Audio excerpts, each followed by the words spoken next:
Aarav. रिवॉन for revenge एक काल्पनिक कथा है।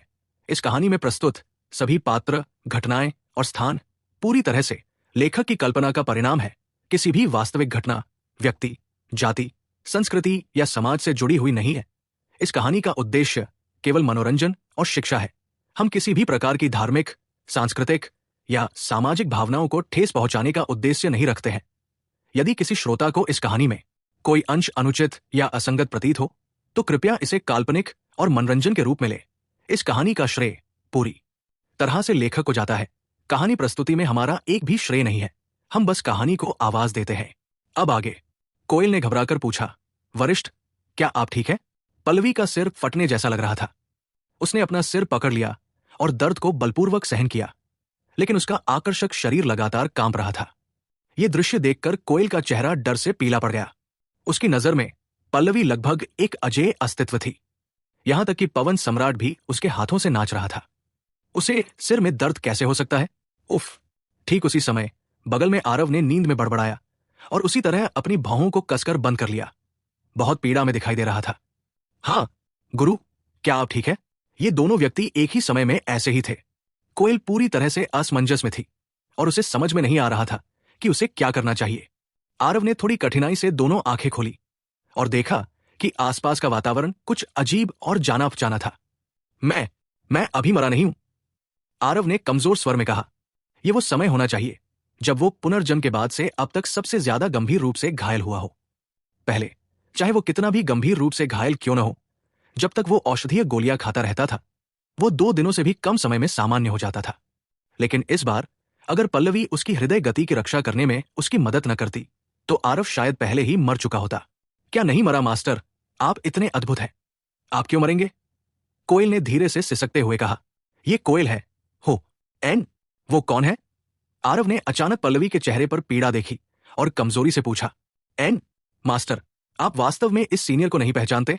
कोयल ने यह भी सोचा कि ये दोनों लोग निश्चित रूप से अंतरंग संबंध रखते होंगे। कौन जानता था कि आरव उसे बिल्कुल नहीं जानता था। इससे वो पूरी तरह से असमंजस में पड़ गई।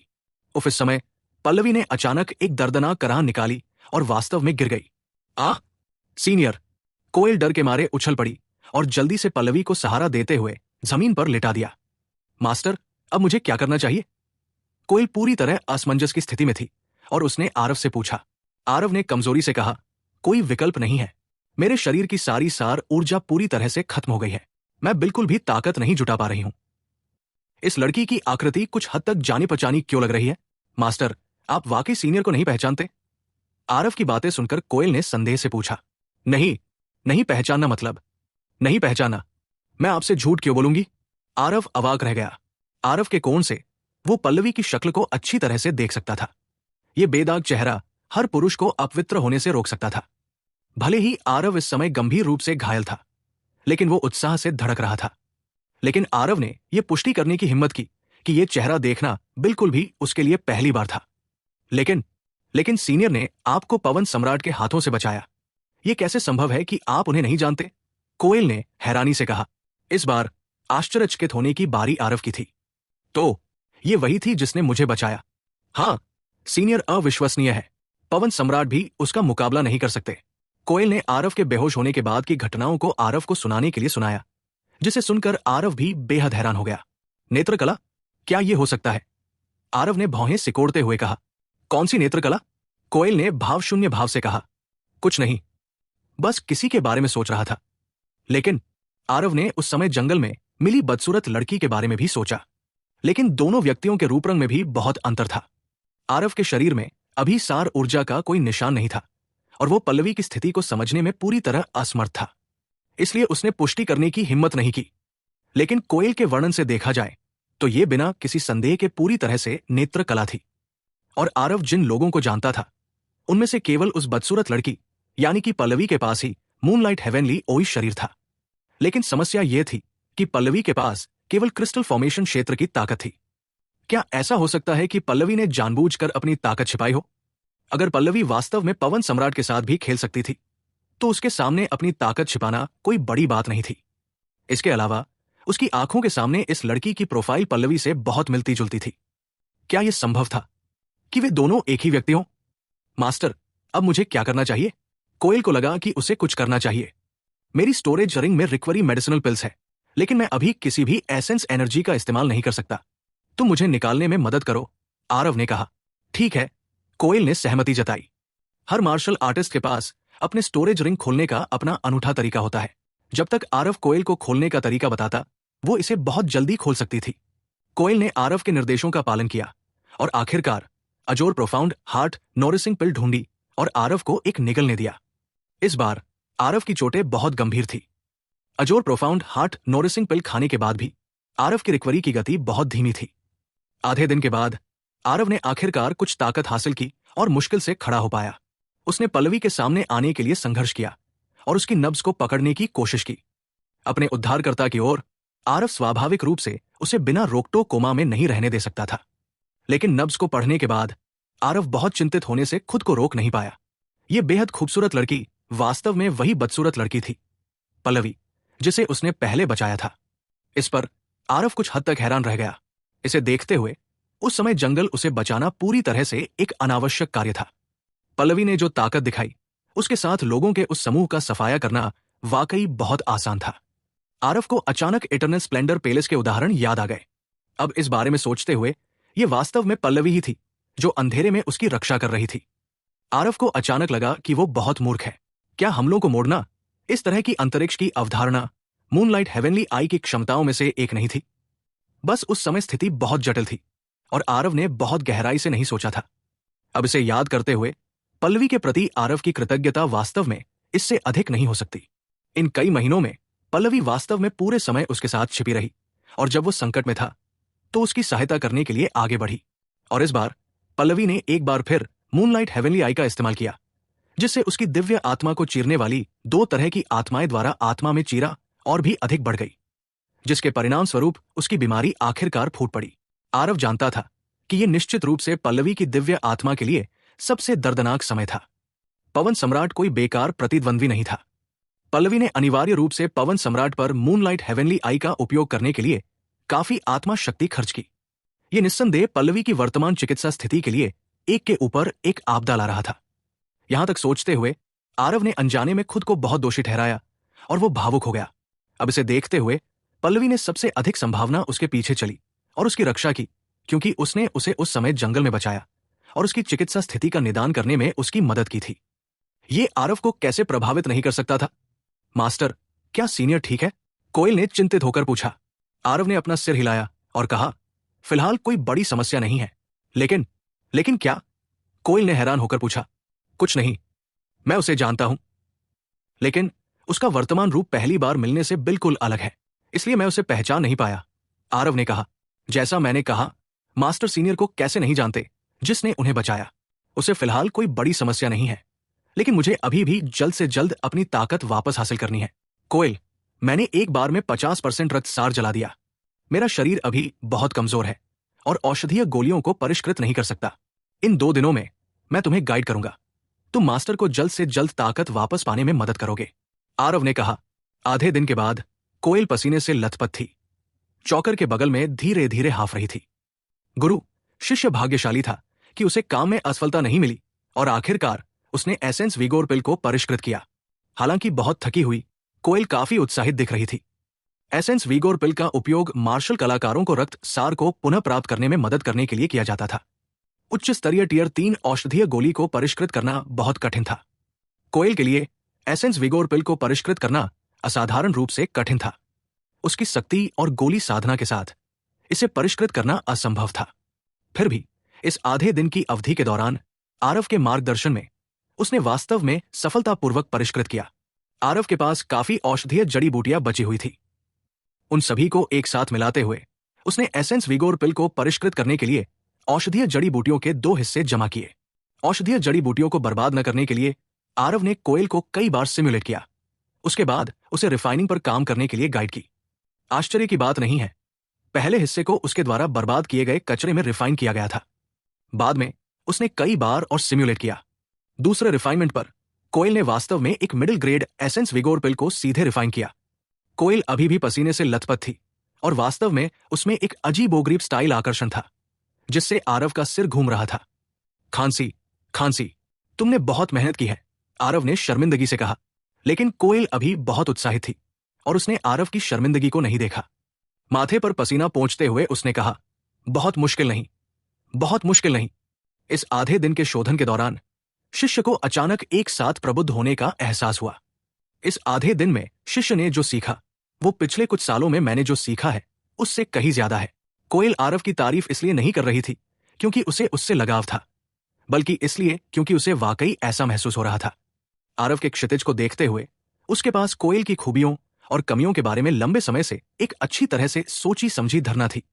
कोयल का मार्गदर्शन करना स्वाभाविक रूप से उसकी जरूरतों के हिसाब से था। धीरे धीरे कोयल आरव के प्रति एक प्यार की भावना को गुरु शिष्य संपर्क में ढालने लगी। वो धीरे धीरे आरव की कीमिया ज्ञान का फयान बनने लगी। कीमिया अगर सभी में ये विक्षिप्त विशेषता थी। एक बार जब वे कीमिया कौशल में डूब जाते हैं तो वे खुद को पूरी तरह से मुक्त करने में असमर्थ हो जाते हैं। इसके अलावा आरव कोयल के जहां ले लाया वो एक बिल्कुल नई दुनिया थी। ये एक ऐसी दुनिया थी जिसकी उसने पहले कभी कल्पना नहीं की थी। हाँ, ये ज्यादा नहीं माना जाता है। आपको मेरे द्वारा दी गई जेड पर्ची का अच्छी तरह से अध्ययन करना होगा। ये आपके लिए बहुत सहायक होगी। लेकिन वर्तमान में हमारे पास समय नहीं है। थोड़ी देर में मिस पल्लवी के लक्षणों को कम करने के बाद हम तुरंत 10 राज्य संगठन संप्रदाय में वापस चले जाएंगे, आरव ने कहा। उफ, बुदबुदाहट और दबी हुई कराहें सुनाई दी। पल्लवी आखिरकार धीरे धीरे जाग उठी। वरिष्ठ, जब कोयल ने स्थिति देखी तो वो तुरंत उसे सहारा देने गई। हालांकि वो जाग गई थी, लेकिन पल्लवी अभी भी बेहोश महसूस कर रही थी। कभी कभी उसके मस्तिष्क से एक चुभने वाला दर्द निकल आता था। मैं कितनी देर तक बेहोश रही? पल्लवी ने अपने माथे को अपने हाथ से सहारा दिया और दर्द से पूछा। वरिष्ठ, आप पहले से ही एक दिन के अधिकांश समय से बेहोश हैं। मास्टर और मैं आपकी सुरक्षा के बारे में बहुत चिंतित थे। क्या अब आप ठीक है? कोयल ने पूछा। मास्टर, पल्लवी ने अभी तक कोई प्रतिक्रिया नहीं दी। अनजाने में अपना सिर उठाते हुए वो बस आरव की नजर से मिली। तो आप पहले से ही जाग चुके हैं। पल्लवी को अचानक समझ नहीं आया कि आरव का सामना कैसे करें। आखिरकार उसका आना अप्रत्याशित था। आरव सम्मान देने के मामले में ढीठ था। सिर्फ और सिर्फ माता पिता और सच्चे गुरु के सामने झुकता था। लेकिन वो इतना कृतज्ञ नहीं था कि उसका जीवन बचाने के लिए खुद की दर्द को परवाह न करने वाली जीवन दाता के सामने नहीं झुकेगा। इसलिए आरव ने पल्लवी को प्रणाम किया और कहा, धन्यवाद। सौभाग्य से मिस पल्लवी मेरे हृदय की रक्षा करने में मदद कर रही थी। अन्यथा मैं शायद बहुत पहले ही मर चुका होता। महान दयालुता को शब्दों में व्यक्त नहीं किया जा सकता। मिस पल्लवी, आप चिंता ना करें आपकी की बीमारी। इसे आरव पर छोड़ दे, मैं जी जान लगा दूंगा। पल्लवी की पलकें थोड़ी झुक गई और उसने कहा, तो आप पहले से ही जानते हैं कि मैं कौन हूं। लेकिन मैंने आपके साथ उस लेन देन को पूरा करने के लिए आपका मदद नहीं की। हालांकि पल्लवी के शब्द काफी शांत थे, फिर भी आरव ने उसके उदास गुस्से का संकेत महसूस किया। मीस, माफ करना गलत फेमी के लिए। मैं आपके साथ कोई सौदा नहीं कर रहा है। इतना कहते ही आरव खड़ा हो गया और कहा, ये आरव कभी भी स्वर्ग को नहीं मानता, लेकिन ये आरव आपको वचन देता है। आज से मैं आपको दोस्त मानता हूं और मैं आपकी मदद के लिए जी जान लगा दूंगा। इस बीच में मर भी जाऊंगा तो मुझे 1% का भी परवाह नहीं होगा। पल्लवी थोड़ा कांप उठी। वो आरव की ईमानदारी और दृढ़ संकल्प को महसूस कर सकती थी। रास्ते में साथ चलने के कारण उसे यह भी अच्छी तरह से समझ में आ गया था कि आरव किस तरह का व्यक्ति है। आरव ऐसे शब्द कह रहा था, भले ही उसे मरना पड़े वो भी अपना वादा पूरा करेगा। यह आदमी अपने वचनों का बिल्कुल पक्का था। पल्लवी ने घबराते हुए कहा, मिस्टर आरव, आप शपथ क्यों ले रहे हैं? इसकी जरूरत नहीं है। पल्लवी आगे कुछ और कहने वाली ही थी, लेकिन आरव ने टोकते हुए कहा, मिस पल्लवी, क्या आप मेरे दोस्त बनना नहीं चाहते हैं? धन्यवाद। पल्लवी ने मना नहीं किया और बस हल्के से ये 2 शब्द कहे। मिस पूरे रास्ते साथ रही और कई बार ये आरव की मदद करने के लिए आगे आई। ये कृपा आरव ने दिल में अंकित कर दी। इसके अलावा अगर इस बार मिस पल्लवी आगे नहीं बढ़ती तो ये आरव निश्चित रूप से मौत के मुंह में समा जाता। इसके अलावा मुझे बचाने के लिए मिस ने मूनलाइट हेवनली ऑय की शक्ति का इस्तेमाल करने में कोई कसर नहीं छोड़ी, जिसके परिणाम स्वरूप आपकी स्वास्थ्य स्थिति बिगड़ गई। अगर ये आरव मिस पाठक को ठीक नहीं कर पाएगा तो मैं खुद भी खुद को माफ नहीं कर पाऊंगा, आरव ने कहा। तभी पल्लवी को पाठक शब्द सुनकर झटका लगा। वो आश्चर्य से बोली, आप वास्तव में मेरा उपनाम जानते हैं? मुझे बहुत पहले ही इसका अनुमान लगा लेना चाहिए था। पिछली बार जब मैं मिस पल्लवी से मिला था तो आप सिर्फ एक क्रिस्टल फॉर्मेशन क्षेत्र मार्शल आर्टिस्ट थे। इस आरव ने यह भी सोचा कि निचले क्षेत्र ने कैसे ऐसी राक्षसी आत्मा काया को जन्म दिया। अब इसके बारे में सोचते हुए एक प्राकृतिक रूप से जन्मी moonlight heavenly eye body bright moon city के पाठक परिवार के अलावा और किसके पास ऐसी काया हो सकती है? आरव के ऐसा कहने पर पल्लवी को और भी ज्यादा झटका लगा, जिस पर विश्वास नहीं किया जा सकता। आप वास्तव में दिव्य क्षेत्र की ब्राइट मून सिटी के बारे में भी जानते हैं? आप कौन है? आरव ने असहाय होकर कहा। इस आरव की अपनी कठिनाइयां हैं, ये बात बताना सुविधाजनक नहीं है। पल्लवी अविश्वसनीय रूप से चकित थी और वास्तव में एक पल के लिए अपने सिरदर्द के बारे में भूल गई। एक निचले लोक के छोटे से मार्शल आर्टिस्ट को दिव्य लोक के ब्राइट मून सिटी के बारे में कैसे पता था? ब्राइट मून सिटी के पाठक परिवार अपनी दिव्य नेत्र के लिए दिव्य क्षेत्र में प्रसिद्ध थे, और जिस व्यक्ति के पास मूनलाइट हेवनली आई शरीर होता है, वो दिव्य नेत्र कला में आम लोगों से कई गुना ज्यादा शक्तिशाली होता है।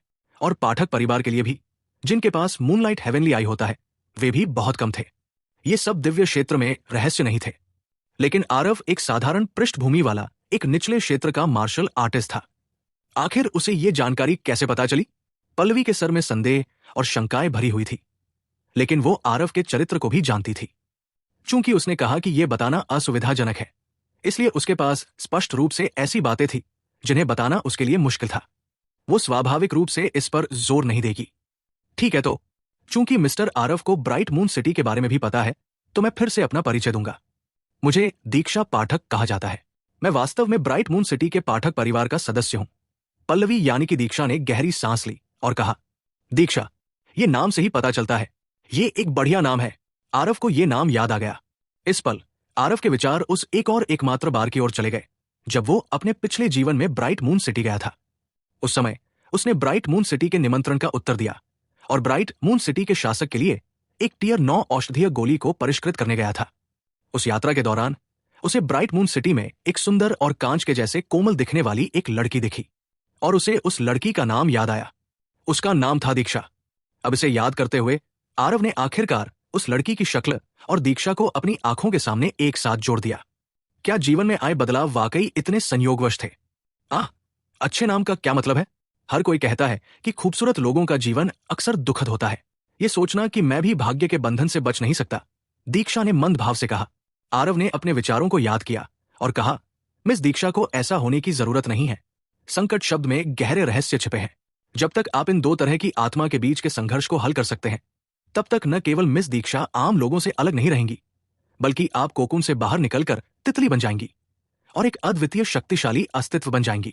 दीक्षा ने सिर हिलाया और कहा, ऐसा कहा जाता है कि ये एक प्रकार का पेड़ होता है जिसमें एक आत्मा होती है जो स्वर्ग और पृथ्वी के सार को अवशोषित कर सकती है।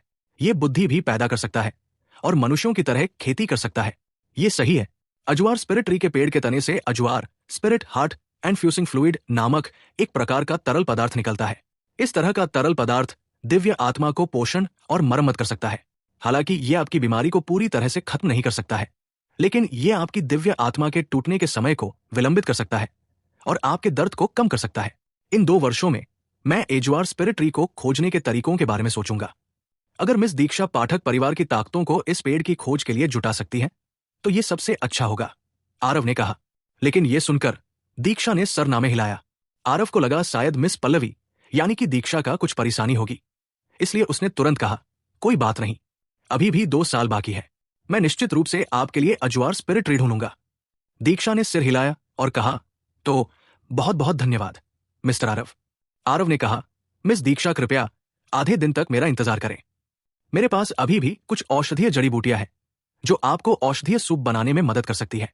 यद्यपि यह आपकी स्थिति के विरुद्ध बहुत प्रभावी नहीं है, लेकिन यह आपकी दिव्य आत्मा के चीरने की पीड़ा को कम कर सकता है। आरव ने एसेंस विगोर पिल को निगल लिया, जिसे कोयल ने परिष्कृत किया था, और औषधीय शक्ति को परिष्कृत करने में कई घंटे बिताए थे। आखिरकार उसकी चोटें थोड़ी ठीक हो गई और वो कुछ सार ऊर्जा का भी उपयोग कर सकता था। आरव चौकर कढ़ाई के सामने आया और कुछ सार ऊर्जा को अंदर इंजेक्ट किया। चौकर कढ़ाई की चमक थोड़ी दिखाई दी। इसके बाद आरव ने अपनी भंडारण अंगूठी से कई औषधीय जड़ी बूटियां निकाली और उन्हें एक निश्चित अनुपात के अनुसार चौकर कढ़ाई में फेंक दिया। बहुत जल्द वे औषधीय जड़ी बूटियां रस के पानी के एक कुंड में बदल गई। आरव ने रस के पानी को बर्तन में डाला और इसे दीक्षा को दे दिया। ये, दीक्षा ने झिझकते हुए कहा। मार्शल आर्टिस्ट कीमिया से अपरिचित नहीं थे, लेकिन इस तरह का मिश्रित औषधीय सूप अक्सर नहीं देखा जाता था। आरव ने मुस्कुराते हुए कहा, यह 5 फ्लेवर हार्ट कामिंग लिक्विड है।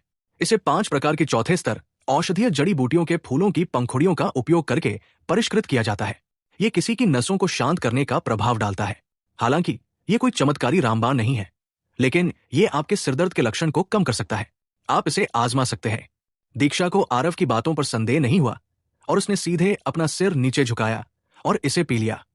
बहुत जल्द दीक्षा को लगा जैसे ठंडी हवा का झोंका उसकी दिव्य आत्मा के पास से गुजरा, जो पूरी तरह से आरामदायक थी।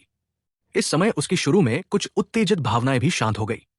दीक्षा ने आरव को देखा और आश्चर्य से कहा, चौथे स्तर औषधीय जड़ी बूटियों के कुछ डंठल से वास्तव में इतना चमत्कारी औषधीय सूप बना सकते हैं। ये सोचना कि चौथे स्तर औषधीय जड़ी बूटियां वास्तव में मुझ पर प्रभाव डाल सकती है, वास्तव में अकल्पनीय है। दीक्षा की वर्तमान के दायरे में टीयर 4 औषधीय गोलियां बिल्कुल भी असरदार नहीं थी, लेकिन आरव ने 5 तरह की चौथे स्तर औषधीय जड़ी बूटियों की पंखुड़ियों का इस्तेमाल किया और वास्तव में एक औषधीय सूप तैयार किया जो उस पर असरदार था। वो कैसे चकित न होती? इसका सिर्फ मन को शांत करने का असर है। यह आपकी बीमारी पर बिल्कुल भी असर नहीं करेगा, आरव ने असहाय होकर कहा। उसका वर्तमान दायरा बहुत कम था।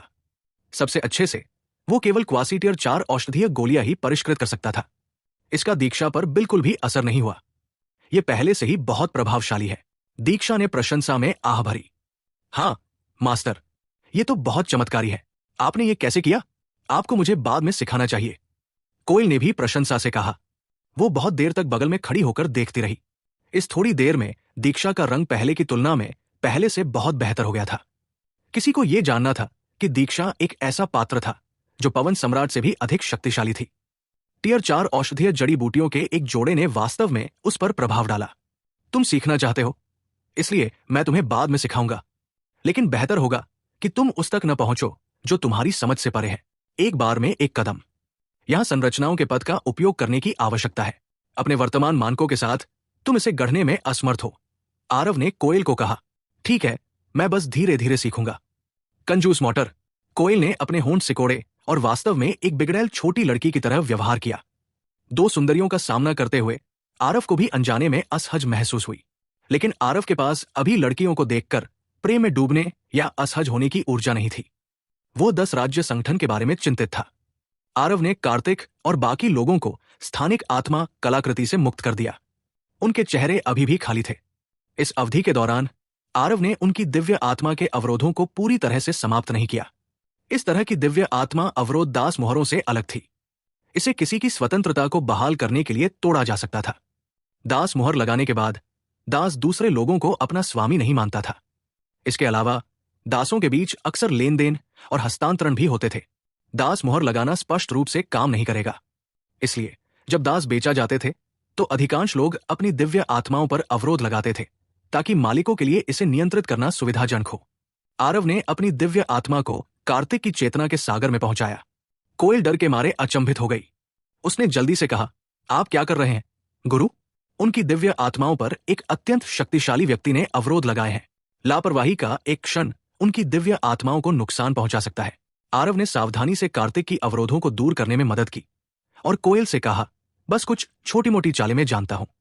वास्तव में एक पल में कार्तिक की निगाहें धीरे धीरे अपनी स्पष्टता वापस पा गई।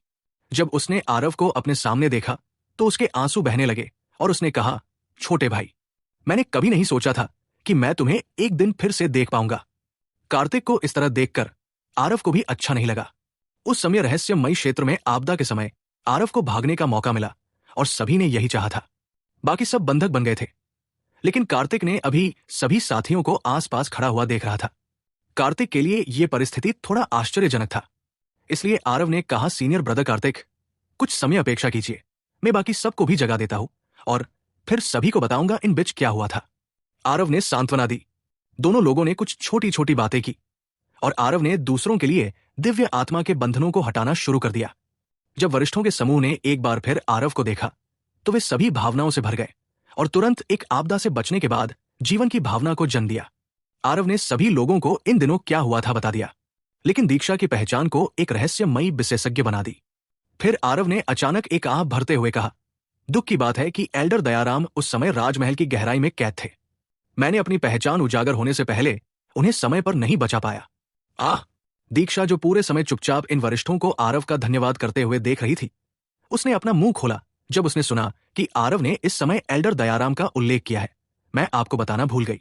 एल्डर दयाराम को पहले ही बचा लिया गया है। उसके ऐसा कहते ही दीक्षा की उंगली हिल गई। सभी के सामने दो आकृतियां प्रकट हुई। बहुत स्पष्ट रूप से दीक्षा के पास एक स्थानिक आत्मा कलाकृति थी। उनमें से एक वास्तव में एल्डर दयाराम था, जिसे लंबे समय से नहीं देखा गया था, जबकि दूसरा व्यक्ति स्वाभाविक रूप से दीक्षा की नौकरानी ईशा थी। मिस, आपने मुझे अभी जाकर क्यों बाहर आने दिया? मैं लगभग मर चुकी थी। आप निर्दयी है, ईशा ने दुखी होकर कहा। एल्डर दयाराम। जब सभी ने एल्डर दयाराम को देखा तो वे सभी बहुत खुश हुए। यहां तक कि आरव ने भी दीक्षा को एक अचरज भरी नजर से देखा, लेकिन वो चौंक गया। दीक्षा फिर से उस पीली चेहरे वाली बदसूरत लड़की में बदल गई थी। ये शायद कुछ देर पहले हुआ होगा, जब आरव ने सबकी दिव्य आत्मा बंधन को खोला था। इसके अलावा दीक्षा का क्षेत्र क्रिस्टल निर्माण क्षेत्र भी बन गया। आरव अभी अभी अपना आभार व्यक्त करने के लिए घुमा था और देखा कि दीक्षा ऐसी हो गई थी। लेकिन आरव अपने दिल में अच्छी तरह से जानता था कि दीक्षा खुद की पहचान उजागर नहीं करना चाहती थी। कुछ देर पहले जब दीक्षा की वास्तविक सुंदर रूप सभी के सामने थी, तभी आरव की साथियों ने दूसरों द्वारा लगाई गई दिव्य आत्मा अवरोध में थे। वे अब भी दीक्षा की उस दिव्य सुंदर रूप को कैसे याद रख सकते थे? इसलिए आरव ने भी कोयल की और एक नजर डाली और इस मामले में चुप रहने के लिए इशारा किया। कोयल भी समझ गई, लेकिन वो हैरान थी, इस दिव्य सुंदरता पर किसकी नजर लग गई। मैं मास्टर को इसके बारे में बाद में जरूर पूछूंगा, कोयल ने मन ही मन सोचा। फिर तभी कोयल की मन की अंदर ही दो व्यक्तित्व के बीच शब्द युद्ध चलने लगा। अरे, क्या यह संभव है कि मास्टर इस वरिष्ठ देवी का इलाज भी कर सकते हैं, जिसके कारण इन्होंने गुरु को अपनी सुरक्षा दी? मेरा मास्टर कितना महान है। लेकिन मास्टर और सुंदर वरिष्ठ की बातचीत के दौरान मैंने सुना कि दोनों ब्राइट मून सिटी और दिव्य क्षेत्र की बात कर रहे थे। क्या इसका मतलब यह नहीं कि ये सुंदर वरिष्ठ दिव्य क्षेत्र से हैं? वो कैसे यहां आ गए? क्या दिव्य क्षेत्र से यहां नीचले दुनिया में आना संभव है? बातचीत के दौरान मास्टर ने ही सबसे पहले दिव्य क्षेत्र की जिक्र किया था। क्या इसका मतलब यह है कि मास्टर भी दिव्य क्षेत्र से है? अरे नहीं नहीं, मैं ये क्या सोच रहा हूं? मास्टर ने खुद उस बूढ़े विवेक के सामने स्वीकार किया कि वो अंतहीन दुनिया से है। इसका मतलब यह है कि मास्टर पहले से ही दिव्य क्षेत्र के बारे में जानते हैं। इसका मतलब मेरे गुरु के पास बहुत सारे रहस्य हैं। अरे अरे, तू मूर्ख लड़की, तू क्या सोच रही है? इसे तुझे क्या मतलब? तेरा मास्टर के पास जो भी रहस्य है, वो व्यक्ति है जो तुझे बचाने के लिए अपनी जीवन दांव पर लगा दी थी। कोयल, हालांकि तू तेरे पिता और भाई को बहुत प्यार करते हो और वो लोग अच्छे हैं, लेकिन ये भी सच है कि वो सब हालातों के आगे झुक गए और तेरा सौदा किया था परिवार की स्थिति को बचाने के लिए। लेकिन इस व्यक्ति ने तुझे बचाने की वादा किया। तेरे लिए वो अपने भाइयों को खोजने के लिए नहीं गया और 1 महीने में 5 छोटे क्षेत्रों को तोड़ दिया। जब तू मृत्यु से एक कदम दूर था, वो एक मसीहा बन के आया और तुझे यमराज की हाथ से छीन लिया। तेरा एक बार आत्महत्या की प्रयास के बाद भी सौदा के लिए भी तेरे पिता ने मना नहीं किया। लेकिन तेरे सामने ये वही व्यक्ति है जो चुपचाप अपने दोस्तों को लेकर भयंकर आंधी दुनिया से निकल जाने के बजाय तेरे लिए लड़ा और खुद को एक्सपोज करवा दिया। ये सब चीजें कोयल की मन में चल रही थी। इतना सोचते ही कोयल ने मन ही मन प्रतिज्ञा ली, मेरे मास्टर अपनी जिंदगी को बचाने के लिए सुंदर सीनियर दीक्षा की चिकित्सा के लिए अपनी जीवन की प्रतिज्ञा ले ली। उनकी शिष्या होने के कारण मैं पीछे नहीं रह सकता। इसलिए मैं कोयल, मेरे मास्टर की पहली शिष्या, ये प्रतिज्ञा लेता हूं। मैं मेरे भगवान, मेरे मास्टर, मेरे रक्षक के प्रति जीवन भर आज्ञाकारी होने की शपथ लेता हूं। हाँ, मेरे मास्टर को प्यार करता हूं। ये भावनाओं को मैं मेरे दिल में आज से कभी नहीं छुपाऊंगा। हाँ, मैं कोयल मेरे गुरु को प्यार करता हूं। यदि भविष्य में कभी उन्हें शारीरिक सुख की भी जरूरत पड़े, मैं एक पल के लिए भी नहीं हिचकिचाऊंगा और उनके आगे समर्पित हो जाऊंगा। मेरे सुंदर मास्टर, आज से इस कोयल का जीवन आपका और मैं आपका साथ कभी नहीं छोड़ूंगा। कोयल ने मन ही मन भावुक हो गई और उसकी 2 सुंदर आंखों से 2 बूंद आंसू निकल आए, जिसके ऊपर आरव के साथ साथ किसी की भी नजर नहीं गई। फिर भी उसने खुद को और खुद की शरीर को अपनी मास्टर को सौंप दिया। इसे बड़ी बात एक लड़की के लिए क्या हो सकती है? क्या इसका मतलब यह नहीं है कि वो कभी शादी नहीं करेगा? दुनिया में किसी से प्यार के मामले में रिजेक्ट होने के बाद लोग आगे बढ़ के दूसरे लोगों को ढूंढते हैं, लेकिन यहां कोयल ने तो रिजेक्ट होने के बाद भी आपने आपको अपनी मास्टर, जो कि उसकी पहला प्यार है, उसे समर्पित कर दिया। हालांकि यहां आरव की कोयल के प्रति एक उपकार और गुरु शिष्य संपर्क की दास्ता है, लेकिन आगे जाकर वो एक दूसरा परफेक्ट लड़का से तो शादी कर सकता था। लेकिन नहीं, उसने एक प्रकार का आजीवन अभिभेत रहने की प्रतिज्ञा ले ली, क्योंकि आरव कभी उसे फ्यूचर में एक्सेप्ट करेगा या नहीं पता नहीं। लेकिन देखते हैं भविष्य में कभी आरव का दिल इसे देखकर पिघलता है या नहीं। दीक्षा ने कहा, जब मिस्टर आरव पवन सम्राट से भिड़ रहे थे तो वो रहस्यमय विशेषज्ञ शाही महल में घुस गया और एल्डर दयाराम को बचाया और उसे मुझे सौंप दिया। ये सभी बातें आरव और कोयल के लिए नहीं थी, ये सब आरव की दोस्तों के लिए थी। दीक्षा ने खुद को एक रहस्यमय विशेषज्ञ में बदल दिया, जबकि वो सिर्फ एक साधारण मार्शल आर्टिस्ट दिख रही थी। इसके अलावा आरव ने इन शब्दों के पीछे के अर्थ को भी समझ लिया। दीक्षा के देर से आने का कारण एल्डर दयाराम को बचाना था। बस इतना था कि उसने स्थिति को गलत समझा और सोचा कि आदरणीय किमिया संप्रभु कुछ समय के लिए आरव की मदद कर सकते हैं। कौन जानता था कि पवन सम्राट को आदरणीय किमिया संप्रभु के चेहरे की बिल्कुल भी परवाह नहीं थी और उसने सीधे आरव पर क्रूर हाथ रख दिया। आरव को तुरंत समझ में आ गया और उसने कहा, तो ऐसा ही है। वास्तव में उस रहस्यमय विशेषज्ञ का बहुत आभारी हूं, अन्यथा हमें से कोई भी इस बार वापस नहीं आ पाता। इस महिला की ओर, जिसका रूप किसी भी तरह से आकर्षक नहीं था, वरिष्ठों के समूह ने ज्यादा ध्यान नहीं दिया, बल्कि ये कोयल ही था जिसने कई लोगों को अनजाने में एक दो बार और देखने पर मजबूर कर दिया। लेकिन अभी उनका ध्यान अभी भी एल्डर दयाराम पर था। आरव ने देर नहीं की और बहुत जल्दी एल्डर दयाराम को दिव्य आत्मा अवरोधों को दूर करने में मदद की। वास्तव में मेरे पास अभी भी एक दिन है जब मैं एक बार फिर दिन की रोशनी देख सकता हूं। जब एल्डर दयाराम ने सभी को देखा तो वे भी भावनाओं से अभिभूत हो गए और उनका पूरा अस्तित्व काफी बूढ़ा लग रहा था। थोड़ी बहुत बातचीत के बाद एल्डर दयाराम ने अचानक कार्तिक और बाकी लोगों से कहा, आरव अकेले ही भयंकर आंधी दुनिया में घुस गया था। ये निश्चित रूप से निश्चित मृत्यु के करीब था। इस बीच जो कष्ट झेले गए वे हमारी कल्पना से परे हैं और आज उसने वास्तव में हम सभी को बचाया। अनुग्रह और कारण के अनुसार हमें उसका धन्यवाद करना चाहिए। उसके ऐसा कहते ही एल्डर दयाराम ने आगे बढ़कर आरव को प्रणाम किया। आरव ने अभी एल्डर दयाराम को सहारा दिया ही था कि बाकी लोगों ने भी प्रणाम किया। एल्डर दयाराम, वरिष्ठ भाइयों, आप लोगों को बचाना मेरा कर्तव्य है। हमें 10 राज्य संगठन के संप्रदाय में वापस जाना है और सेक्ट मास्टर को भयंकर आंधी दुनिया के आक्रमण की सूचना देनी है, आरव ने कहा। स्वाभाविक रूप से सभी के पास असहमत होने का कोई कारण नहीं था। उन्होंने अपना सामान समेटा और क्लाउड ड्रीम माउंटेन रेंज की ओर चल पड़े। पूरे एक दिन बाद आरव का समूह आखिरकार क्लाउड ड्रीम माउंटेन रेंज के बाहर दिखाई दिया। आसमान में चमकते सूरज को देखकर सभी के दिलों में एक आह सी उठी। इस पूरे रास्ते में हम पहले ही भयंकर आंधी दुनिया के मार्शल कलाकारों की कई लहरों का सामना कर चुके हैं। ऐसा लगता है कि क्लाउड ड्रीम माउंटेन रेंज पहले से ही उनका बेस कैंप बन चुका है, एल्डर दयाराम ने भौहें सिकोड़ते हुए कहा। मार को जुड़े हुए कई महीने हो चुके हैं। भयंकर आंधी दुनिया के मार्शल कलाकार लगातार आ रहे हैं। इस जगह का मुख्यालय में बदल जाना कोई अजीब बात नहीं है। यह भी नहीं पता कि 10 राज्य संगठन संप्रदाय अब कैसा है। मैं लॉर्ड सेक्ट मास्टर और मास्टर के बारे में बहुत चिंतित हूं, कार्तिक ने कहा। यहां से 10 राज्य संगठन संप्रदाय तक पैदल जाने में अभी भी कई महीने लगेंगे। इतना लंबा समय, मुझे नहीं पता कि किस तरह की अप्रत्याशित घटना घटेगी, एल्डर दयाराम ने चिंतित होकर कहा। उनके शरीर पर मौजूद आत्मा अवरोध को लोगों ने बहुत पहले ही साफ कर दिया था। अब वे लगभग सभी अपने आप पर थे। इस समय कोयल, जो पूरे समय कुछ नहीं बोली, ने अचानक अपना मुंह खोला और कहा, अगर रास्ता लंबी है तो क्या हम आत्मिक जहाज की व्यवहार कर सकते हैं? मेरे पास एक है, लेकिन यह सिर्फ एक निम्न श्रेणी की आत्मिक जहाज है। यह सुनकर सभी लोग बहुत खुश हुए। यह वास्तव में बहुत बढ़िया है। आश्चर्य है कि क्या मिस कोयल की आत्मिक जहाज हमें उपयोग के लिए उधार दी जा सकती है। निश्चिंत रहें मिस कोयल, जब तक हम संप्रदाय में वापस आते हैं हम आपको निश्चित रूप से पर्याप्त प्रतिफल देंगे, एल्डर दयाराम ने कहा। इस दौरान सभी को कोयल की उत्पत्ति और पहचान भी पता चली। आरव के मुख्य शिष्य के रूप में सभी स्वाभाविक रूप से उसे पर्याप्त सम्मान देंगे। इसके अलावा रास्ते में बकबक करने वाली ईशा ने पहले ही भयंकर आंधी दुनिया में आरव द्वारा की गई विभिन्न प्रकार की बातें कह दी थी। इसने स्वाभाविक रूप से सभी को चौंका दिया, जब तक कि वे लंबे समय तक अवाक नहीं रहे। आरव पहले से ही 7वें स्तर के क्रिस्टल फॉर्मेशन क्षेत्र में था।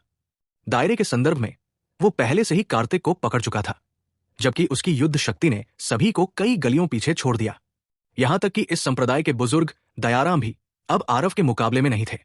आरव और देवरूप के बीच मैच के आधार पर संप्रदाय के गुरु पुरुष स्वातम के अलावा सबसे अधिक संभावना है कि पूरे 10 राज्य संगठन संप्रदाय में कोई भी ये कहने की हिम्मत नहीं करेगा कि वे निश्चित रूप से आरव से जीत सकते हैं।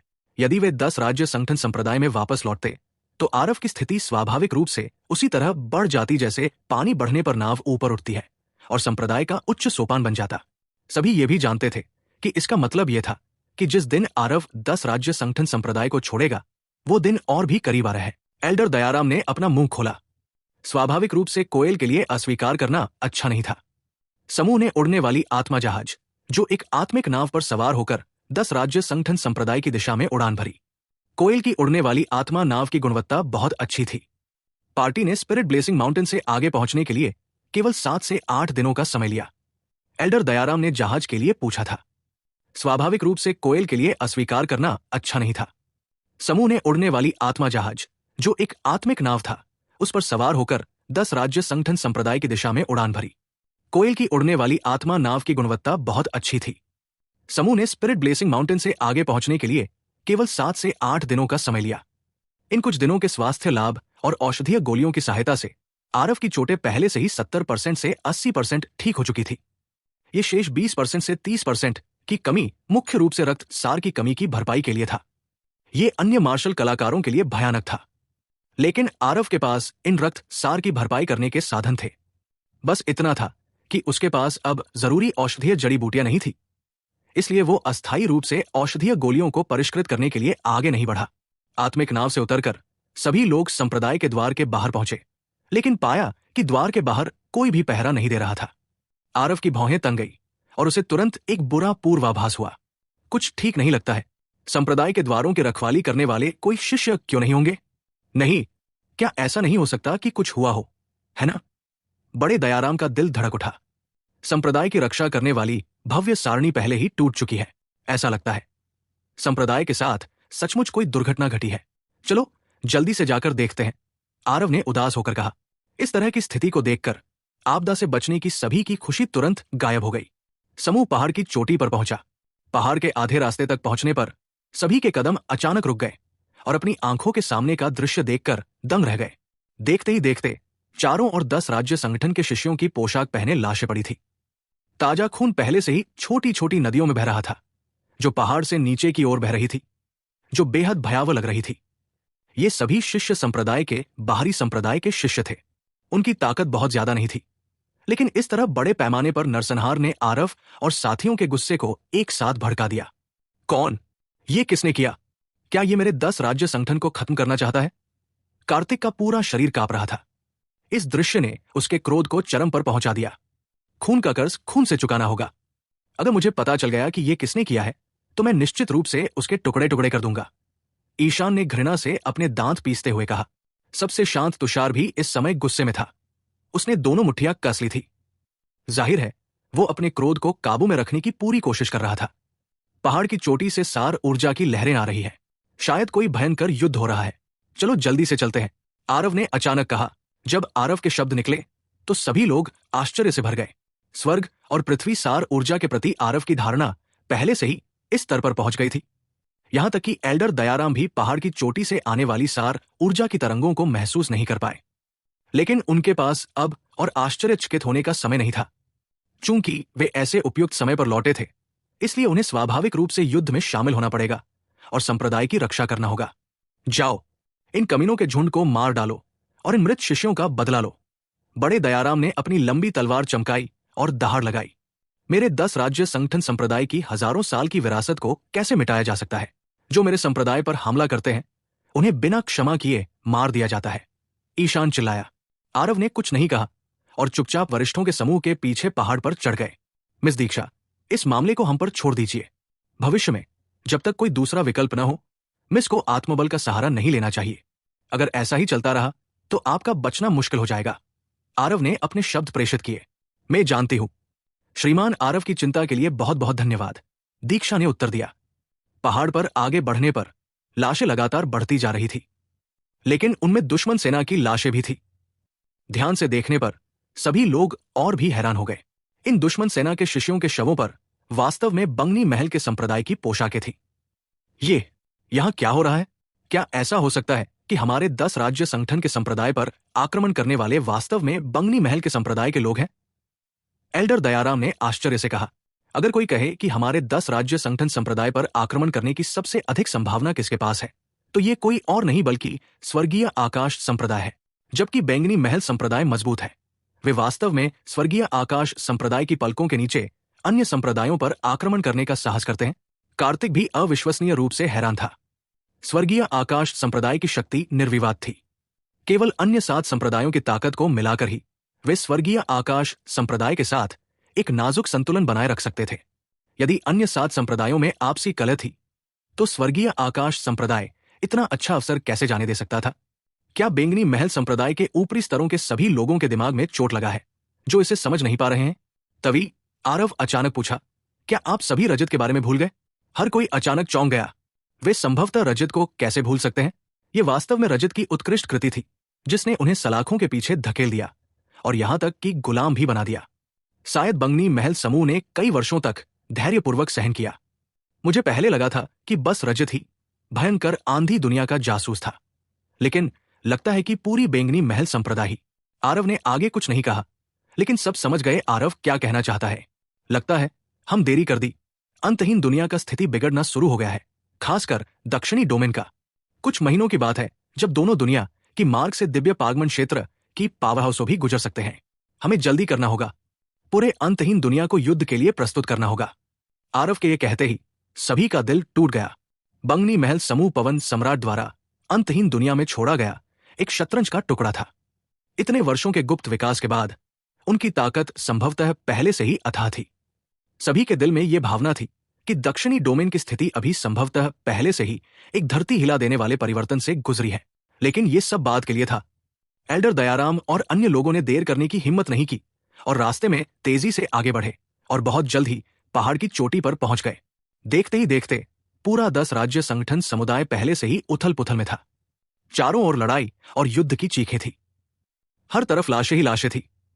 मूल रूप से शांत स्पिरिट ब्लेसिंग माउंटेन इस समय पहले से ही पीड़ा की खाई में था। बैंगनी महल संप्रदाय कमीनों, तुम सब भयानक मौत मरोगे। एक क्रिस्टल फॉर्मेशन क्षेत्र शिष्य एक दयनीय रोना देकर रोया और एक बैंगनी महल संप्रदाय शिष्य के साथ नष्ट हो गया। फिर भी यह केवल अल्पमत की स्थिति थी। भले ही यह संख्या या ताकत में हो, बैंगनी महल संप्रदाय के शिष्य 10 राज्य संगठन संप्रदाय से कहीं आगे निकल गए। केवल बंगनी महल संप्रदाय के सी ट्रांसफॉर्मेशन क्षेत्र के मार्शल कलाकार 1 दर्जन से अधिक थे। हालांकि वे केवल निम्न स्तरीय सी ट्रांसफॉर्मेशन क्षेत्र थे।